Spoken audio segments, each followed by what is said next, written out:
Oh, kereta api ke dunia lain.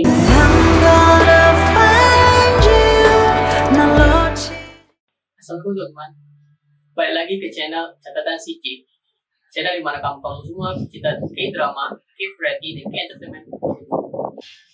Kali ini kita akan menginvestigasi drama yang cukup menarik.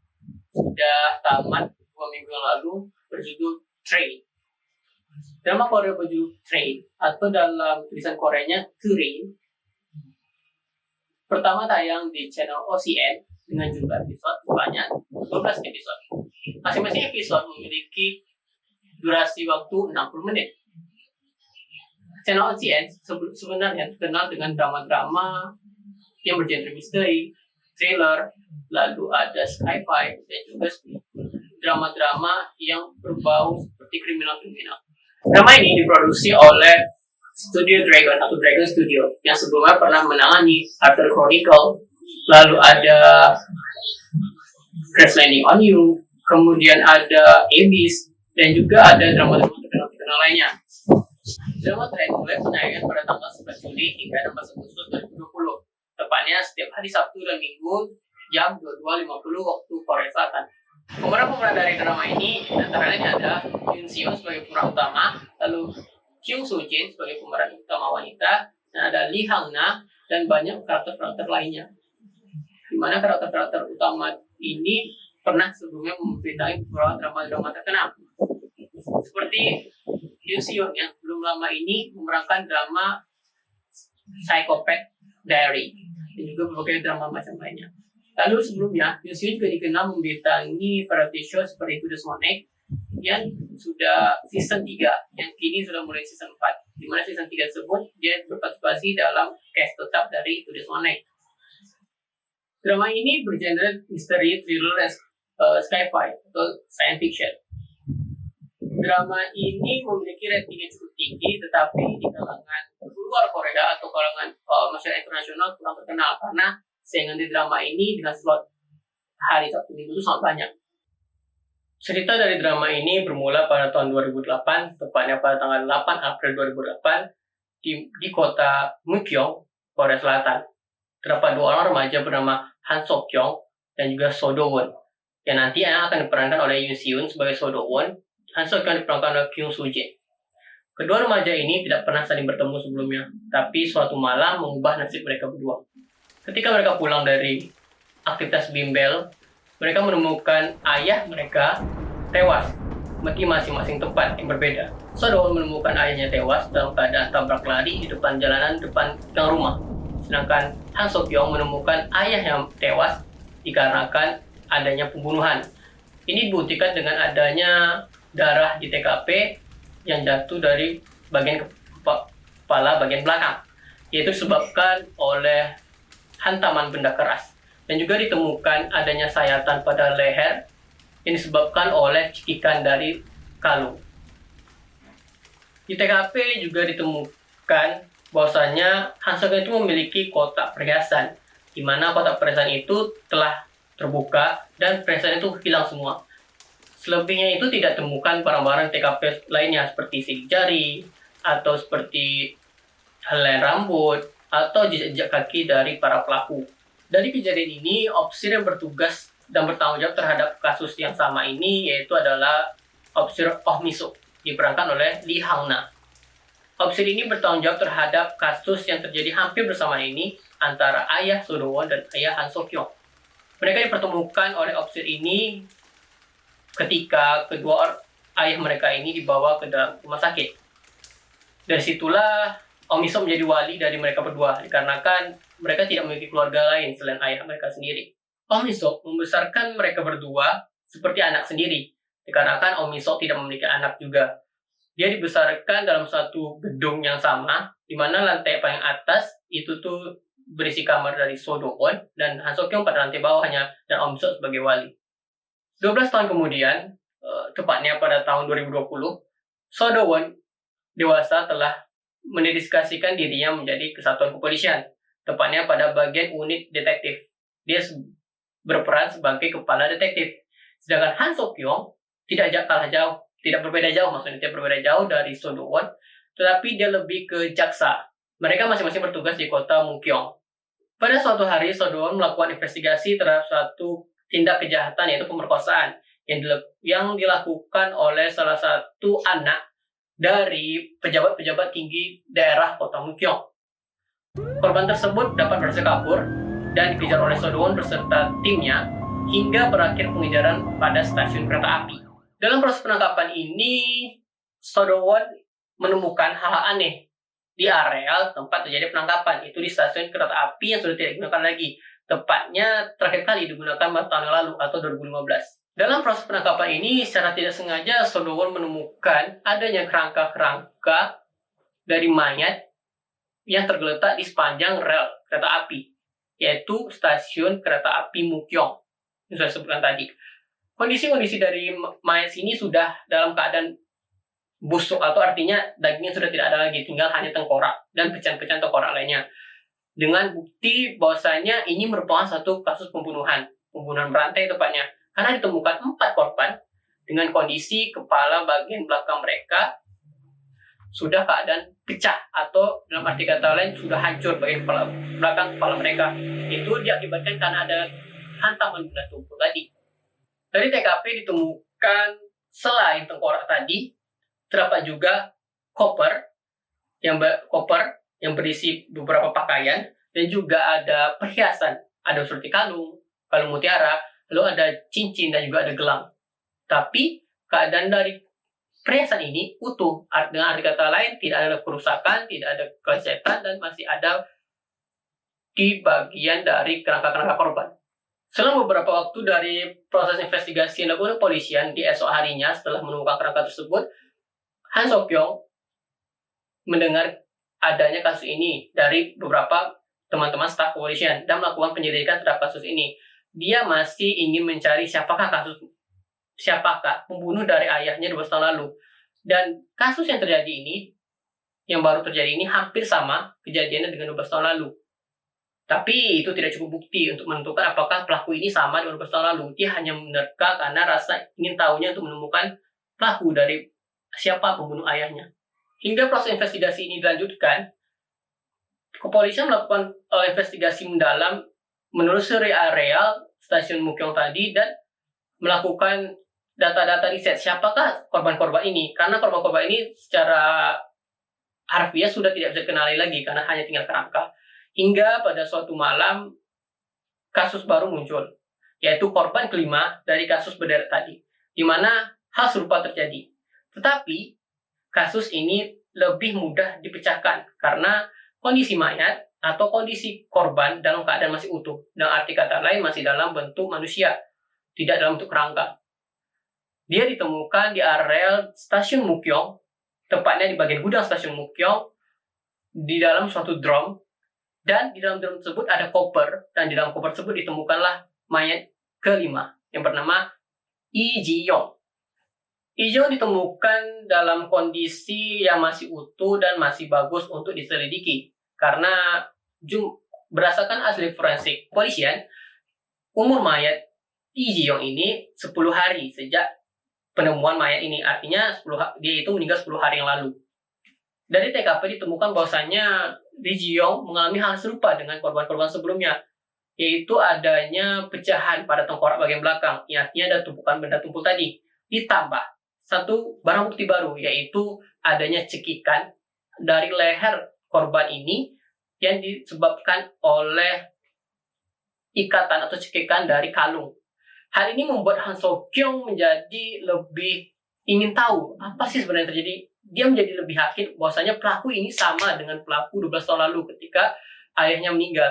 Modusnya sama, lalu retakan di kepalanya juga sama, lalu adanya cekikan leher ini membuat dia menjadi lebih percaya bahwasanya ini pelaku yang sama dengan 12 tahun lalu. Dari kelima korban tadi, hanya Lee Ji-yong yang bisa diidentifikasi lebih lanjut. Dan ditemukan fakta bahwasanya Lee Ji-yong ini memiliki keluarga berupa nenek saja yang membesarkannya.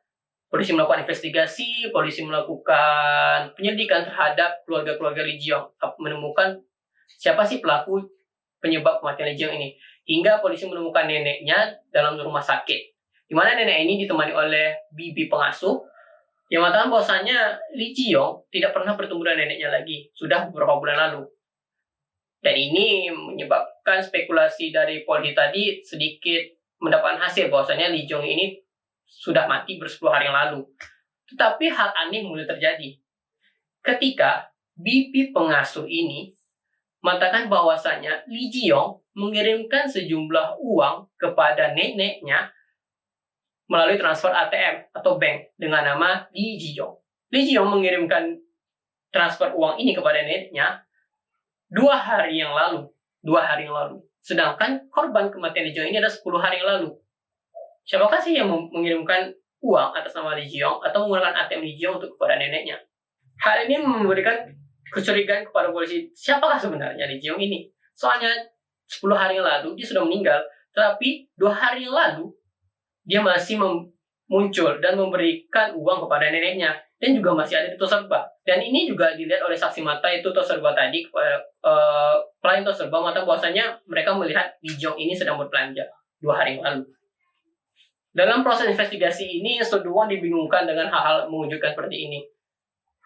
Mulai dari kejadian beruntun yang 12 tahun lalu kembali terungkap, dan juga fakta-fakta Lee Ji-yong yang tidak bisa dicerca oleh akal sehat, hingga pada suatu malam dalam proses investigasi ini, Sodo-won yang sedang berada di kantor kepolisian dikejutkan dengan kedatangan seorang wanita muda datang menemui Sodo-won.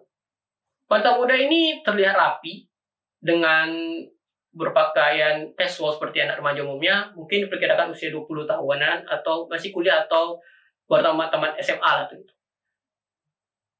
Yang mengejutkan adalah face atau wajah dari seorang yang menemui Sodo-won ini sama dengan wajah yang dimiliki oleh Lee Ji-yong. Ini mengejutkan Sodo-won untuk sementara. Sodo-won berspekulasi bahwasanya ini adalah saudara kembarnya kah, atau kakaknya kah, atau keponakan, atau pokoknya masih ada aliran keluarganya. Tapi yang aneh, So Ji-yong yang berada di depan Sodo-won ini mengatakan bahwasanya ia dicari oleh kepolisian. Ia diberitahukan oleh bibi penjaga neneknya. Jadi Sodo datang ke kepolisian untuk bertanya siapakah sih apakah yang sebenarnya terjadi. Lalu Sodo tidak percaya begitu saja. Dia melakukan investigasi terhadap So Ji-yong atau Ji-yong tadi yang datang menemui dia. Dia melakukan investigasi dengan memeriksa KTP, lalu memeriksa segala bentuk apa yang memperkuat barang bukti ini. Anehnya, ditemukan bahwasanya bekas luka. So Ji-yong memiliki bekas luka pada leher bagian belakang korban. Korban So Ji-yong yang sudah meninggal memiliki bekas luka di lehernya sebelah kanan atau kiri, lupa ada di area leher. Sedangkan So Ji-yong yang bertemu dengan Sodo-won juga memiliki bekas luka yang sama di leher juga. Tidak sampai di situ, Sodo-won masih penasaran. Ini tidak mungkin terjadi. Sehingga dia melakukan investigasi terhadap sidik jari yang dimiliki oleh So Ji-yong, di mana sidik jari setiap manusia itu berbeda, walaupun kembar mereka memiliki sidik jari yang berbeda. Dia mencocokkan sidik jari korban yang bernama Lee Ji-yong dengan korban yang bertemu dengan Sodo-won, dicocokkan dan ditemukan hasil yang menunjukkan bahwasanya korban adalah orang yang sama. Di sisi lain, ambisi dari Han So-kyung untuk menemukan pelaku ini semakin menggebu-gebu. Dia melakukan investigasi secara sendiri atau secara dirinya sendiri tanpa melibatkan orang-orang lain. Dia mencuri beberapa data atau mengambil beberapa data secara sembunyi-sembunyi dari Sodo-won untuk mencari riset atau mencari alur dari proses ini, alur dari kejadian ini. Hingga ketika dia melakukan investigasi sendiri, ini sendiri ceritanya, dia melakukan investigasi sendiri di stasiun Mukyong pada malam hari. Suatu hal yang tidak bisa dianalogikan gitu. Karena seorang perempuan melakukan investigasi sendiri di malam hari gitu, di tempat yang sudah tidak digunakan lagi, yaitu dalam arti kata tempat yang berpenghuni. Gitu. Dalam penelusurannya, Han So-kyung menemukan satu koper berada di area jalur stasiun Mukyong tadi. Ketika dia ingin memeriksa koper tersebut, dia mendengar suara desusan kereta api yang baru datang dari arah lorong stasiun Mukyong, di mana stasiun ini sebelumnya tidak pernah digunakan lagi, sudah 5 tahun tidak digunakan. Tapi tiba-tiba dia mendengar adanya kereta api yang lewat. Tapi dia tidak menghiraukan ini karena kereta api tersebut juga tiba-tiba berhenti dan dia hanya ingin mengetahui apa sih yang ada dalam koper tersebut karena korban terakhir ditemukan dalam koper. Ketika dia ingin memeriksa korban yang ada dalam koper, ketika dia ingin membuka korban dalam koper, secara tidak langsung di area pintu dari gerbong kereta api tersebut terbuka dan keluarlah seseorang berjubah hitam. Seorang ini menembak Han So-kyung sebagai pemeran utama dan Han So-kyung mati di tempat. So Do Won yang mulai curiga dengan Han So-kyung, di mana Han So-kyung ini sangat menggebu-gebu untuk menyelidiki kasus ini. Dia menelepon dan Han So-kyung tidak menjawab. Ditelepon tidak ada mengangkat. Lalu dicari-cari tidak ditemukan di mana-mana. Hingga So Do Won berkesimpulan bahwasanya Han So-kyung ini melakukan investigasi sendiri, sehingga dia mengikuti alur Han So-kyung itu, mengikuti kemana kemungkinan keberadaannya. Dan satu tempat yaitu stasiun Mukyong tadi. Ketika Han So Do Won sedang menelusuri untuk mencari Han So-kyung, So Do Won melihat di suatu sudut di dekat rel kereta api, Han So-kyung telah terduduk lemas dengan bersimbah darah. Dan disitulah So Do Won mulai terdiam dan kesedihan mendalam pun datang melandanya, karena keluarga salah satunya ini hanya Han So-kyung. Dan di situ menangis, sedih, dan tidak tahu melakukan apa.